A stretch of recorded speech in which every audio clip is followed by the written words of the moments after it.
Hello and welcome to the Rabyd Atheist. I'm Rabyd, former pastor turned atheist, now a compassionate anti-theist. Welcome to my channel. Feel free to like or dislike the video as you see fit, so feel free to hit those buttons.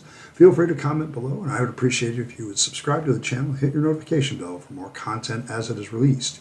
You're also free to share my videos as much as you like. The purpose of this channel is educational in regards to atheist and deconversion issues and all issues related to those issues. I want to welcome to the August 27th, 2023 edition of Sundays with the Rabyd Atheist. I'm simply trying to give you something to listen to that's a little bit better than your preacher in whatever church you might go to if you go to church. But today I want to talk about, I've been thinking about this issue a lot about, because I've been asked, why don't you come back to the Bible? Why don't you come back to Christianity? What is your chief objection to the biblical God? And I kept thinking about, it's not that he doesn't make sense. It doesn't make, it's, most gods don't make sense, okay, when you really think about them. It's not that it's consistent with reality so much, but the Christian God, the biblical Christian God, just straight up is evil. And I would not serve somebody who is so evil. If the God of the Bible was a monarch, an actual human monarch, we would consider him a tyrant, and a very bad one at that. And so today I want to give you the 5 reasons that I think the character of God in the Bible, Old and New Testaments, is without a doubt one of the most evil characters in all of fiction. That he is passed off as the good guy because he's God, but in truth he is the evil character. Number 1, and these are in no particular order, the problem of evil in this world kind of indicates that either God has no desire to solve the problem of evil, or he is too incompetent to stop evil. Theodicy is a real problem with the Bible, because either God isn't loving, or he isn't all-powerful, or he just doesn't have the ability or the knowledge to do something. He's either indifferent to the evil in this world. And people want to sit there, well, no, understand something. Literally thousands of children die every day, and God is indifferent. Thousands of women are raped every day. God is indifferent. Thousands upon thousands of people are victims of crime. They're victims of this. They're victims all around the world. Human beings suffer at the hands of each other and at the hands of nature, the world that we build. Now, Christians will say, well, but that's all the result of the fall. That's man's fault. I'll get to that one in a minute here. But the fact of the matter is, if I possessed all power and I had the ability to stop all of this, I would. There has got to be a way that God or we could do something that would teach the lesson supposedly this evil teaches us without having to go through all the suffering. So I have to accept that either there's a God out there that is either too incompetent or doesn't give a shit, okay? He's either incompetent, he doesn't give a shit, or he doesn't have the power to do it. In which case, why would I serve such a God? Okay, why would I serve such a God that can look and wink at the problem of evil and do nothing? Okay, I'm sorry, if I had the power to stop all the suffering in this world, I would do so, okay, because I don't, it serves, I suppose, an evolutionary purpose, but, I would do it if I had the power. Now, here's the thing. I do think suffering is simply a natural part of the universe. I don't, the universe is kind of indifferent to our existence, and it's one of the things that happens when you become an atheist. You get off your high horse about this all-powerful God and realize how insignificant you are and how much what you do doesn't matter in the grand scheme of things.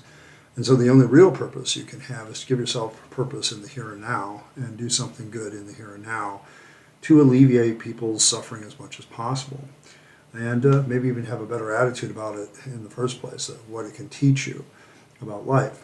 But the one thing you can know for sure is God's not coming to rescue you. You're going to have to face that yourself. Number 2, God's sense of justice is probably one of the worst of any characters I've ever read in fiction. There's a lot of unjust tyrants in all of fiction and history. But God is undoubtedly the worst because his punishments are usually all or nothing. He's so insecure about himself that when people decide to worship other gods, he kills them.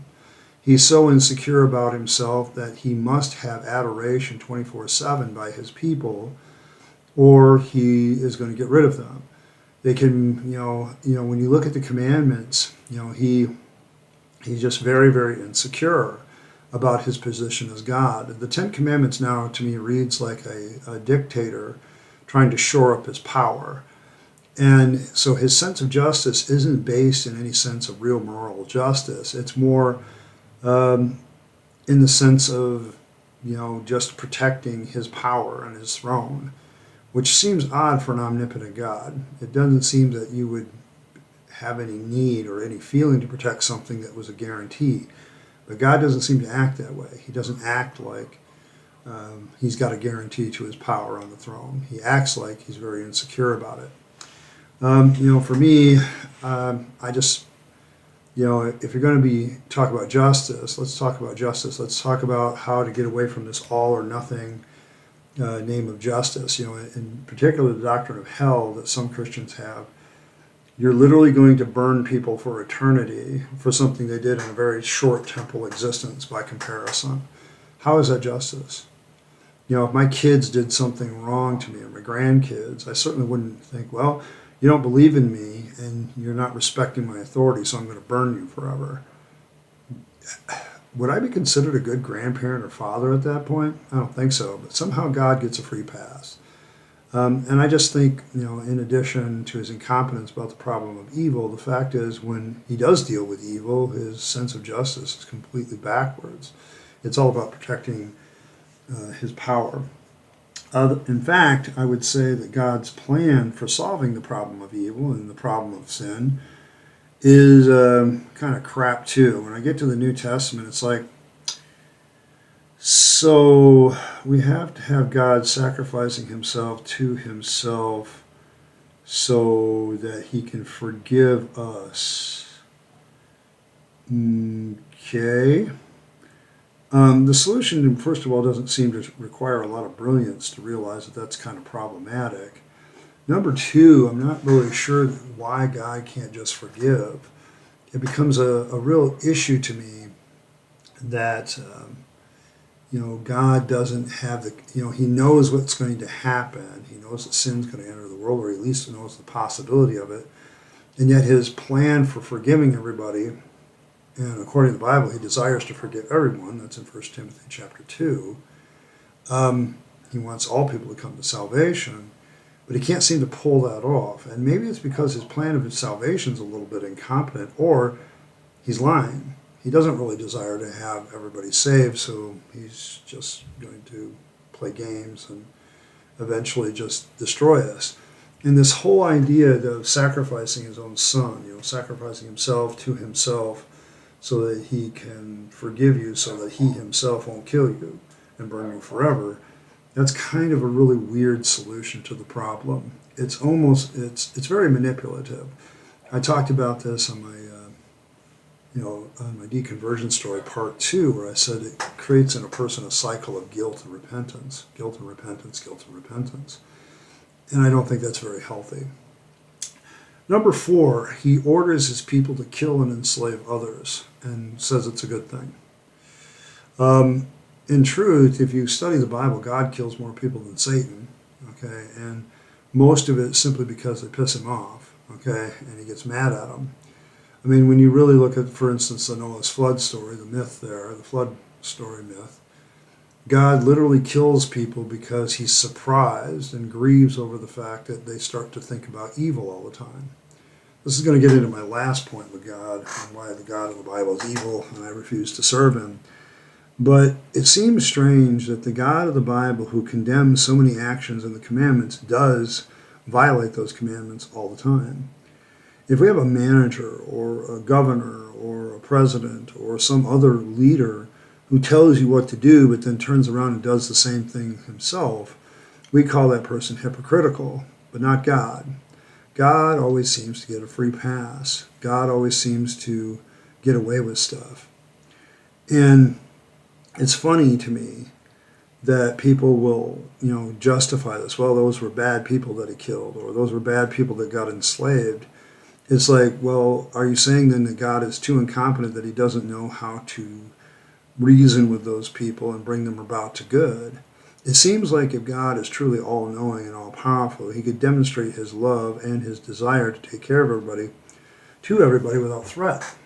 If your ideas need violence and force to enforce them, then they're probably not that good of ideas. Usually good ideas don't take a lot of sell points to sell them. And God is apparently such an incompetent salesman that he can't sell his own gospel to anybody. Requires other people to do it, and it doesn't really effectually do anything. Then the last part. I had a Calvinist comment this week, and I always love Calvinists, because without a doubt, the Calvinistic doctrine has got to be the most evil in all of Christianity. The Calvinist God is basically, before you're ever born, before you even exist, God has decided whether or not you're going to heaven or hell. Okay, that would be like me sitting back as a father, and it's not completely a good analogy, but it does kind of indicate how stupid this is. It'd be like me sitting around before I had any kids and saying, if my first boy is just going to die, I'm going to kill him. Second boy, I'll let live. First girl, I'll let her live. Second girl, I'm going to condemn her. I mean, it's just like that. Like no merit, no anything. It's like you're condemning people simply because God says, I'm going to condemn you. Now, it contradicts a couple of verses of the Bible, like the one I'm talking about, 1 Timothy, where it says, God desires all men to come to repentance and a knowledge of the truth. And it's not about election in that passage. The context doesn't indicate that. It just says all people, all men. In other words, God desires everybody to come to repentance, and yet it doesn't happen. So here's my problem with this. God creates people a certain way, knowing that they'll fail in his plan, and then punishes them for it, even though he knows they're going to fail anyway. A more competent God would seem to know that his creations are flawed and come up with a better plan to make sure that their failures don't harm others. But God doesn't do this. God doesn't put a safety net around anything. The great story about this is actually Adam and Eve. You have two of the most naive people on earth that were literally just born yesterday. And then you throw something that can literally kill them into the garden, and without even talking about it that much, just command them not to eat it.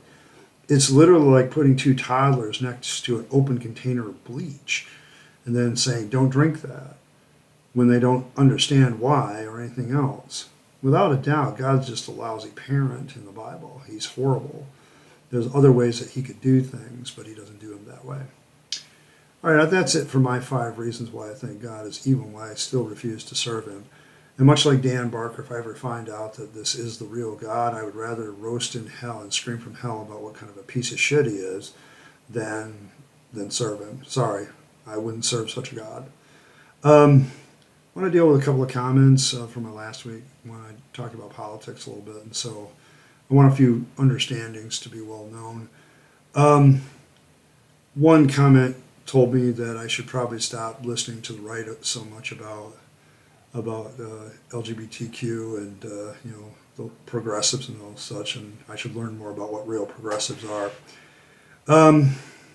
It's kind of funny to me because I spent 4 years getting a political science degree. Now, we never studied progressives at all. We never looked at real progressives ever in that entire time. Sarcasm flag. I consider myself in part a progressive, so I'm very well aware of what I'm not critical of progressives as somebody outside of them per se. I am one. But I also get this criticism from the right. You need to stop listening to CNN and all these other things and start listening to some right-leaning politician media. As a libertarian, I'm going to take both of those comments every day as a compliment, because it tells me that I'm following Mark Twain's advice of whenever you find yourself on the side of the majority, it's time to pause and reflect. And I pause and reflect a lot. I'm going to be blunt with all of you. I don't like any politicians. I think they're all kind of corrupt, and I think the nature of government and politics is a little bit inherently corrupt. So, and having been a politician, been in office, I whenever there's a big popular story in the media, I'm the guy that's searching all media outlets, trying to get a kind of sense of what everybody's saying about it. And that's kind of how I do my research. I'm very much interested in current events, mostly because it tells me why is the media presenting this? Why is this the story? It becomes the question for me. And as an analyst, I kind of look at that. Let's see. I had another comment about how LGBTQ shouldn't have to explain itself to bigots.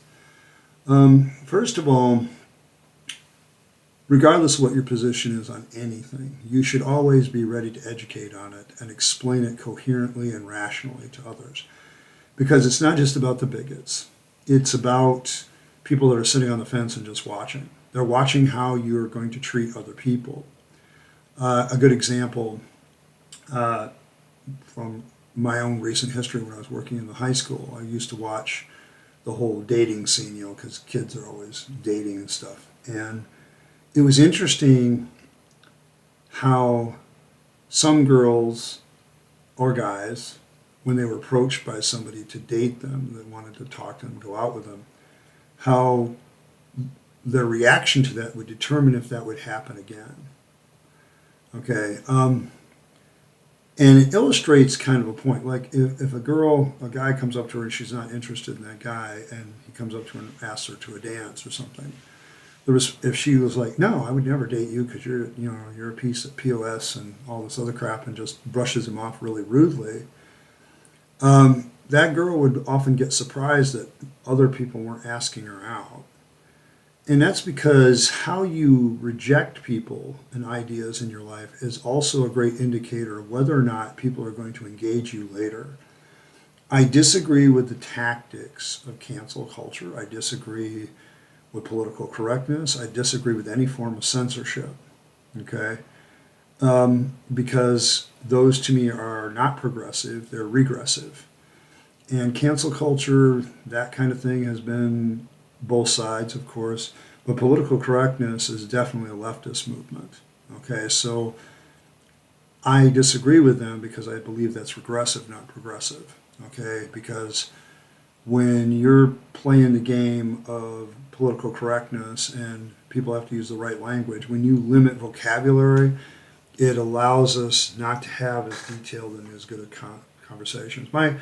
I want to make myself clear about trans too. I'm probably the most supportive person of trans you will find, because after I became an atheist, I was rereading one of my favorite authors, and he's a science fiction author, and he postulates there's two characters in his literature that are trans characters. And this is back in the 70s, 60s and 70s, 50s, 60s and 70s that he wrote about this character. When you first see the one character, he's a guy, okay? And he's part of a group of people that's a genetic experiment where people are being bred for longevity. And they're remarkably successful in the book series.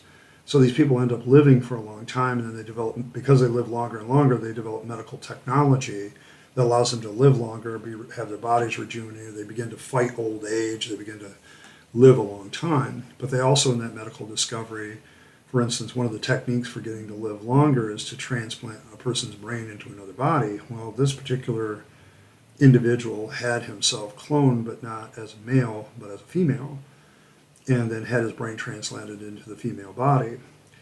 And then there's another character in that where that happens by accident, where a man dies of old age, and his brain is transplanted into a young woman. And because of that, the author tries to give both sides to the male-female equation. This is older writing, so the idea of gender fluidity and non-binary is just not there. Those are new concepts that I do think need to be explained better. So I don't have a problem with that. When I read those stories as an atheist, I'm like, wouldn't that be cool? Okay, if we could do that, because we'd gain a lot of empathy from each side. It's why I don't like cultural appropriation. Is probably one of the dumbest ideas the left has come up with in a long time, and that is a leftist idea, and it's a harmful one because that's how you learn empathy. with each other is crossing cultures and trying to put yourself in the other person's shoes. And often that's cultural or, just whatever. But to me, trans, if it's medically viable, is very possible. My main concern is the health of the people transitioning. Okay, I want them to have good techniques that do that for them. I'm very much against children and adolescents transitioning or being given puberty blockers. As soon as I heard about puberty blockers the first time, I'm like, oh, wow, gee, I wonder if that's going to screw up somebody's health. And yep, sure enough, you mess with evolutionary development of a person, because puberty isn't just about sexual development, it's about mental development. You repress all that, you repress more than just their sexual development. And I knew that that was going to be a problem, and I'm not even a doctor. And sure enough, Europe is removing puberty blockers for this very reason. It's causing a lot of very deadly, well, not deadly, but very bad side effects. If you can fix the puberty blockers so it doesn't do those things, still allows a person to develop in all other ways with the sex, then I would have less of a problem with it. My concern is the mental health of trans people and the physical health of trans people, because that is a huge transition. I also have some concerns with the LGBTQ, because the alphabet keeps getting bigger, and in that there's going to be some logical inconsistencies in how it's explained, and I just wish things were simplified and cleaned up a little bit more. I think it's getting overly complicated, and because of that, I think it does necessitate that you do have to explain yourself a little bit more. And I don't think a lot of people are bigots about it. I think they're just confused as hell, because it's a confusing subject. And to just simplify it and say, I'm not going to deal with bigots, I just think that's an oversimplification of the problem. It's a much bigger one. There was one other comment about generations, how Gen Z is so liberal. Yeah, they're downright liberal and Marxist. They remind me of another generation a while ago, the boomers. They were the same. And now they're probably the most conservative generation there is. People seem to forget that the boomers were the hippies. They were the ones going to Woodstock. They were the ones experimenting with LSD and marijuana. They were the ones that were in group marriages and the first ones to start the gay pride parades and all that other stuff. That's them, the boomers. What are they now? Okay, I'm not spouting anything other than what is well known, is that as people get older, they tend to get more politically conservative. Not all, but they do tend to go that way. So that's a concern of mine. Let's see, I already addressed the Calvinist that tried to talk to me. Arguments for the existence of God. I think we're going to hit the moral argument this week. I'm going to hit that one. That one seems to be the more popular vote. I'm going to put up that poll again, minus the moral argument, because we're going to do that one next.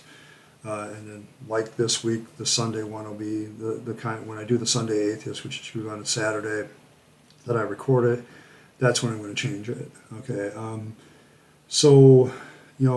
going to continue to look at that, add new arguments, and you can vote. The one that gets the highest percentage every week, that's the one I'll do. It's well within your control.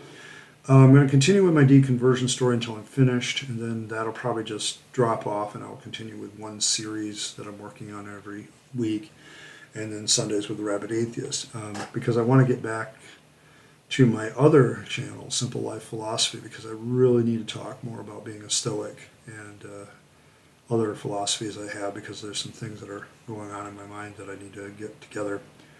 Let's see, I think I mentioned...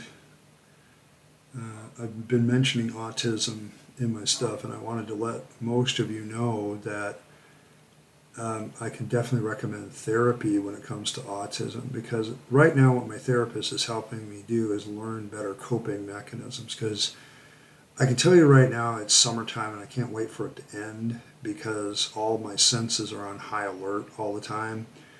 And I'm starting to realize how this hypersensitivity can affect my mood really much. And I'm starting to learn techniques to kind of trick my senses into being in a better mood.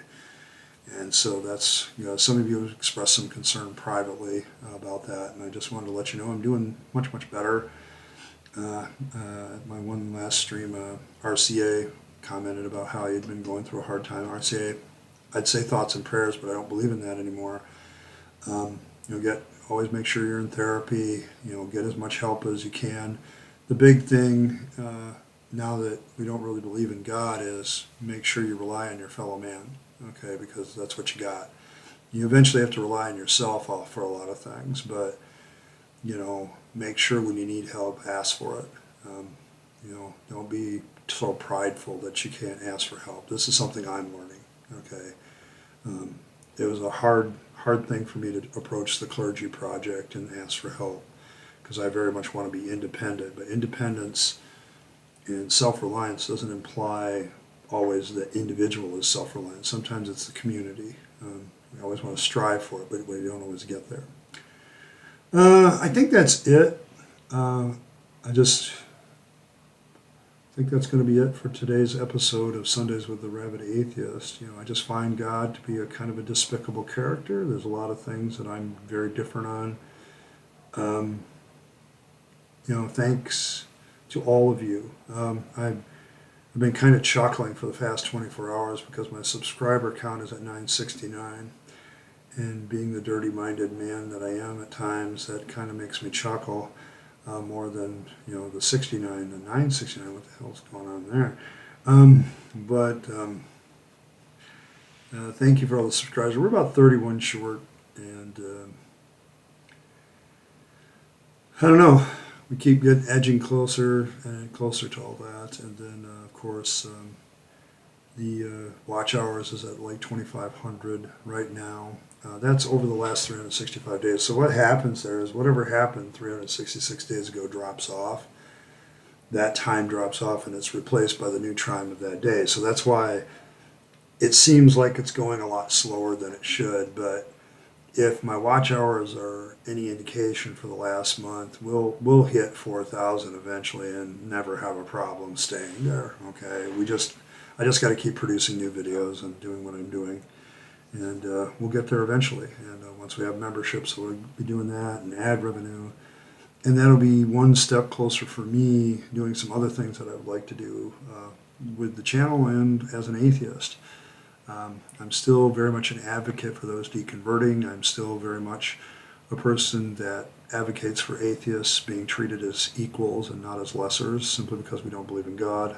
I'm particularly alarmed that, it's like 5 to 1 that, if an evangelical Christian was about coming into the family through marriage, only 9% of people have a problem with that, and then 49% same scenario with atheists. I find that incredibly disrespectful and bigoted.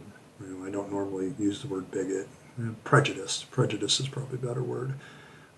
It's just kind of bad to me, and making sure we're explaining what atheism is properly, and that some things just aren't connected with atheists necessarily. So that's where I'm at, and that getting to those channel levels would be a good first step. I'm working on a book about my deconversion, and the outline is being drawn from videos on this channel. So being very thematic about it. I'm trying to lay out all the things that kept me in the faith and then why they all unraveled. That's the aim of the book. So thank you very much. Appreciate all of you. Like, share, subscribe. Do the things that YouTubers do. Make sure you're having a great day. Live your best life. You only get one go around, so make it a good one and make it a happy one. I appreciate every single one of you. You're great people, and I thank all of you for stopping by and watching an old pastor who's turned atheist. Appreciate every single one of you, and I'll see you next time.